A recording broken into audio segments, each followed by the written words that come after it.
பெண்கள் அப்படின்னு பார்த்துக்கிட்டாலே பெண்களுக்கு முக்கியமான உறுப்பு என்னன்னா கர்ப்பப்பை தான். அந்த கர்ப்பப்பையை வந்து மூலிகை மருந்துகள் சிகிச்சையை வந்து எடுத்துகிட்டு வந்தோம் அப்படின்னா நம்மளுக்கு ஆரோக்கியமாக சேஃபாக நம்மளுக்கு பாதுகாப்பாக இருக்கும். அதை விட்டுட்டு நம்ம கர்ப்பப்பையை வந்து அகற்றக்கூடிய சிகிச்சை நிறைய பேர் நம்ம நினச்சிட்டு இருக்கோம். இந்த கர்ப்பப்பை வந்து குழந்தை பெற்றுக்கிறதுக்கு மட்டும்தான் யூஸ் ஆகுது அப்படின்றத நம்ம நிறைய பேர் நினச்சிட்டு இருக்கோம். ஆனால் அப்படி கிடையாது. ஒன்ஸ் அந்த கர்ப்பப்பையை வந்து எடுத்ததுக்கப்புறம் தான் எனக்கு முதுகு வலி வந்தது, கை கால் வலி வந்தது, அங்கங்கெல்லாம் ஜாயிண்ட்டுக்கு பிடிச்சிட்டு வலிக்குது.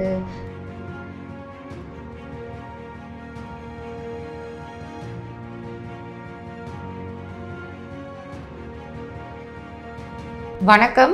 ஆருஷ் ஹெர்பல் ஹாஸ்பிட்டல்ஸ்லேருந்து டாக்டர் தேவி சரவண்யா. பெண்கள் அப்படின்னு பார்த்துக்கிட்டாவே பெண்களுக்கு முக்கியமான உறுப்பு என்னென்னா கர்ப்பப்பை தான். அந்த கர்ப்பப்பையை வந்து நம்ம கரெக்டாக ஏஜ் அட்டன் பண்ணதுலேருந்து மெனோபாஸ் ஆகிற வரைக்கும் இந்த ஒரு டூரேஷன் ஆஃப் டைமில் வந்து ரொம்ப ஆரோக்கியமாக பாதுகாப்பாக அதை வந்து நம்ம பார்த்துட்டே வரணும். அதில் ஏதாவது ப்ராப்ளம்ஸ் ஏதாவது ஏற்பட்டது அப்படின்னாலும் உடனே அதை கவனித்து நம்ம வந்து சிகிச்சையை வந்து எடுத்துக்கிட்டோன்னா தான் சரிப்பட்டு வரும். அதே மாதிரி அந்த கர்ப்பப்பை வந்து நல்ல மூலிகை மருந்துகள் சிகிச்சையை வந்து எடுத்துகிட்டு வந்தோம் அப்படின்னா நம்மளுக்கு ஆரோக்கியமாக சேஃபாக நம்மளுக்கு பாதுகாப்பாக இருக்கும். அதை விட்டுட்டு நம்ம கர்ப்பப்பையை வந்து அகற்றக்கூடிய சிகிச்சை இது எல்லாமே நம்ம எடுத்துக்கிட்டோம் அப்படின்னா பின்னாடி நம்மளுக்கு நிறைய பக்க விளைவுகள் ஏற்படும். கை கால் வலியெல்லாம் தானாகவே நம்மளுக்கு வர ஆரம்பிக்கும். கர்ப்பப்பையை வந்து எடுக்காமல் அதை ஆரோக்கியமாக வச்சுக்கிறதுக்கு என்னென்னலாம் பண்ணணும், கர்ப்பப்பையில் ஏதாவது பிரச்சனைகள் வந்தது, அதில் ஏதாவது கட்டிகள் இந்த மாதிரிலாம் ஏதாவது வந்தது அப்படின்னா எப்படி கர்ப்பப்பையை வந்து எடுக்காமல் அந்த பிரச்சனையை வந்து சரி பண்ணுறது அப்படின்றத பற்றி நம்ம இன்றைக்கி பார்ப்போம். அதே மாதிரி நிறைய பேர் நம்ம நினச்சிட்டு இருக்கோம். இந்த கர்ப்பப்பை வந்து குழந்தை பெற்றுக்கிறதுக்கு மட்டும்தான் யூஸ் ஆகுது அப்படின்றத நம்ம நிறைய பேர் நினச்சிட்டு இருக்கோம். ஆனால் அப்படி கிடையாது. ஒன்ஸ் அந்த கர்ப்பப்பையை வந்து வெளியே எடுத்துட்டாங்க அப்படின்னா ரொம்ப சாஃப்டாக தன்மையாக இருக்கக்கூடிய ஒரு பொண்ணு கூட ரொம்ப அரகண்ட்டாக ரொம்ப கோபமாக பிஹேவ் பண்ண ஆரம்பிச்சிருவாங்க. ரொம்ப ஸ்ட்ரெஸ்டாக ஃபீல் பண்ண ஆரம்பிச்சிருவாங்க. இவங்களோட கேரக்டர் இப்படியே இருக்காது, ஆனால் கேரக்டர் மாறி பயங்கரமாக அரகண்ட்டாக பிஹேவ் பண்ண ஆரம்பிப்பாங்க. இது மாதிரியான மாறுதல்கள் எல்லாமே வந்து கர்ப்பப்பை எடுத்ததுக்கப்புறம் கண்டிப்பாக ஒரு நபர்கிட்ட வந்து நம்ம கவனிக்க முடியும்.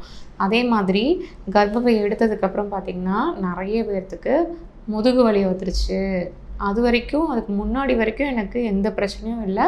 ஒன்ஸ் அந்த கர்ப்பப்பையை வந்து எடுத்ததுக்கப்புறம் தான் எனக்கு முதுகு வலி வந்தது, கை கால் வலி வந்தது, அங்கங்கெல்லாம் ஜாயிண்ட்டுக்கு பிடிச்சிட்டு வலிக்குது, ரொம்ப உடம்பெல்லாம் தளர்ந்து போய் ரொம்ப வீக்காக இருக்குது, ரொம்ப சோர்வாக இருக்குது அப்படின்னு சொல்லுவாங்க பார்த்திங்களா.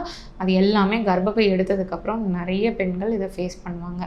அப்புறம் கர்ப்பப்பை எடுத்ததுக்கப்புறம் உடல் அழகே போச்சு, நிறம் ஃபுல்லாக மாறி போயிடுச்சு, நான் இப்படிலாம் இருக்கவே மாட்டேன், நிறமாக இருப்பேன், இப்போ அது எடுத்ததுக்கப்புறம் பார்த்திங்கன்னா கருத்துட்டேன், தோலெல்லாம் சுருங்கி போயிடுச்சு, வயசான மாதிரி ஆயிடுச்சு அப்படின்னு சொல்லுவாங்க பார்த்திங்களா பெண்கள்.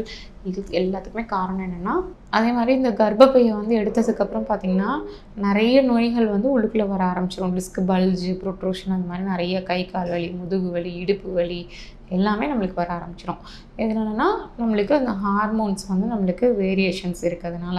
கர்ப்பப்பை நம்ம எடுத்துட்டோம் அப்படின்னா உடம்பு வெயிட் வந்து நம்மளுக்கு அதிகமாக போட ஆரம்பிச்சிடும். வெயிட் போட்டுச்சு அப்படின்னாவே ஒருத்தவங்களுடைய அழகு கண்டிப்பாக குறைஞ்சி போயிடும். நிறைய பெண்கள் ஃபீல் பண்ணுவாங்க பார்த்திங்களா. வெயிட் அதிகமாகிடுச்சு அப்படின்னாவே நம்மளுக்கு ஒரு மாதிரி ஓல்டாக தெரிய ஆரம்பிச்சிடுவாங்க. எல்லாத்துக்குமே காரணம் பார்த்திங்கன்னா கர்ப்பப்பை எடுத்து போட்டுட்டோம்னா இந்த மாதிரி பிரச்சனைலாம் நிறைய பேர் ஃபேஸ் பண்ணிட்டு தான் இருப்பாங்க. கர்ப்பப்பையில் என்னென்ன மாதிரியான நோய்கள் வந்து உருவாகும், கட்டிகள் உருவாகிறது, கர்ப்பப்பை வந்து அடர்த்தியாக வளர்றது, பல்கி யூட்ரஸ், எண்டோமெட்ரியோசிஸ், அடினோமயோசிஸ் இந்த மாதிரி கண்டிஷனு, அதுக்கப்புறம் அளவுக்கு அதிகமாக ப்ளீடிங் போகிறது, கர்ப்பப்பையில் வந்து ஃபைப்ராய்ட் கட்டிகள் வளர்றது, இந்த மாதிரி ஒவ்வொரு டிசீஸ்க்கும் எப்படி வந்து நம்ம ட்ரீட்மெண்ட் வந்து நம்ம கொடுக்கணும், என்ன மாதிரி ட்ரீட்மெண்ட் இருக்குது, இது கர்ப்பப்பையை எடுக்காமல் இயற்கை முறையிலேயே வந்து நம்ம சரி பண்ண முடியுமா அப்படின்றத பற்றி நம்ம தொடர்ந்து பார்ப்போம். இன்னொரு ஹாஸ்பிட்டல்லையுமே வந்துட்டு குடலை வந்துட்டு வெட்டி எடுக்கணும்னு தான் சொன்னாங்க. ஏன்னா அந்த டிவின்றதுனால சதை வந்து மாத்திரையால் தர வைக்க முடியாது, ஸோ கட் பண்ணி தான் எடுக்கணும். கட் பண்ணி எடுத்துட்டு வெளியே வச்சுட்டு ஆற வச்சு அதுக்கப்புறம் ஸ்டிச் பண்ணணும் அப்படின்னு சொல்லியிருந்தாங்க. அதனால தான் நான் யோசிச்சேன். ஆமாம், அதுக்கப்புறமேட்டுக்கு தான் ஹெர்பல் ட்ரீட்மெண்ட் வந்து கண்டினியூ பண்ணலாம். பேஷண்ட் பேர் வந்து பிரைட், 30 வயசு.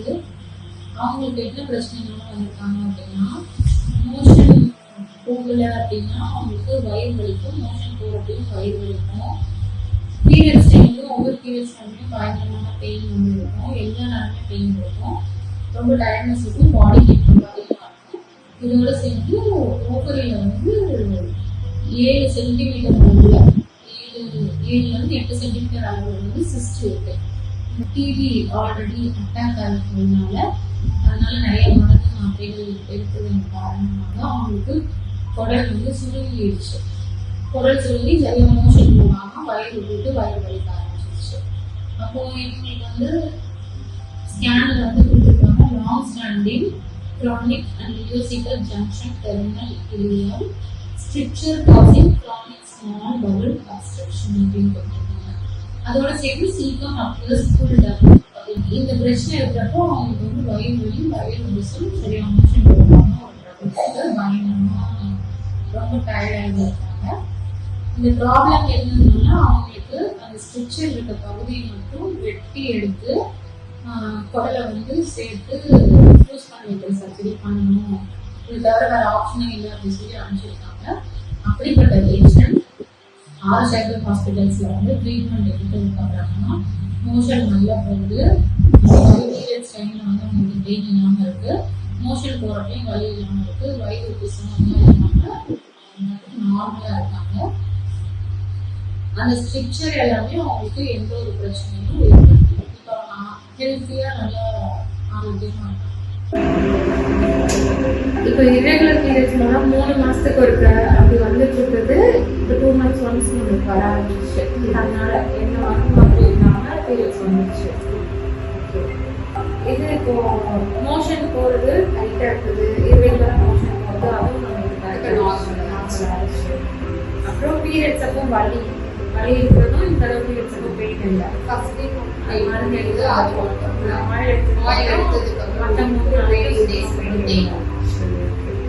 பாடி டயர்ட்னஸ் எப்படி இருக்கு? ஆரூஷ் ஹெர்பல் ஹாஸ்பிட்டல்ஸ் சிறப்பு சிகிச்சைகள் ஆஸ்துமா, சொரியாசிஸ், முட்டிவலி, சைனசைட்டிஸ், சர்க்கரை நோய், முடக்குவாதம், உடல் பருமன், மூலம், பௌத்திரம், சிறுநீரக பித்தப்பைக்கல், முதுகு தண்டுவட வலி, இரத்த கொதிப்பு. பெண்களுக்கான சிகிச்சைகள் நீர்க்கட்டிகள், ஃபைப்ராய்டு கட்டிகள், கர்ப்பப்பை சிகிச்சை, மாதவிடாய் கோளாறு, தைராய்டு, கருக்குழாய் அடைப்பு, வெள்ளைப்படுதல், வயிற்றுவலி, குழந்தையின்மை, முடி உதிர்தல், ஹார்மோன் கோளாறு. அனைத்து வகையான நாள்பட்ட நோய்களுக்கும் அறுவை சிகிச்சை இல்லாமல், எந்தவித பக்க விளைவுகள் இல்லாமல், வாழ்நாள் முழுவதும் திரும்ப வராமல் இருக்க இயற்கை முறையில் ஹெர்பல் மருந்துகள் மூலம் எங்கள் ஆரூஷ் ஹெர்பல் மருத்துவமனையில் சிறப்பு சிகிச்சை அளிக்கப்படும். Aarush herbal hospitals. Address number 6 Veeru tower, Jawaharlal Nehru சாலை, ஈகாட்டுத்தாங்கல், சென்னை 600032. Call 0730 5744 144.